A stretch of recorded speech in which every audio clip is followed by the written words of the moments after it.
ముఖ్యమంత్రి అయినాక కేసీఆర్ సార్ పరపతి అయితే మస్తు పెరిగిందల్లా. ఇక సార్కు కరీంనగర్లో ఫస్ట్ నుంచే మస్తు పరపతి ఉన్నదాయే. కార్యకర్తలే కాదు ఆడ సార్కు అభిమాన సంఘాలు కూడా ఉన్నాయి. గసుంటి కరీంనగరానికి సీఎం అయినాక ఫస్ట్ సార్ పోయిండు. మరి అక్కడోళ్ళు సార్ను ఎట్లా అరుచుకున్నారు, సారు అక్కడోళ్ళని ఎట్లా అరుచుకున్నారు చూద్దాం.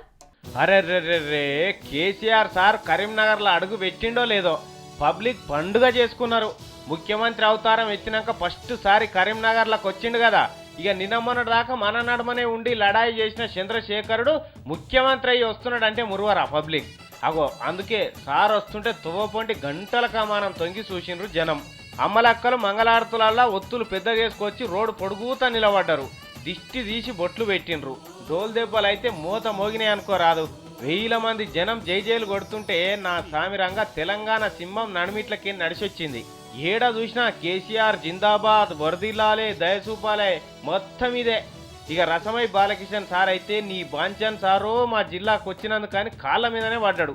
ఆడ సడక్ పొంట సాగంగా జనమంతా ముంగడికి రాగా కరీంనగర్ పట్నం రానే వచ్చింది. ఇక ఊకుంటారా జనం?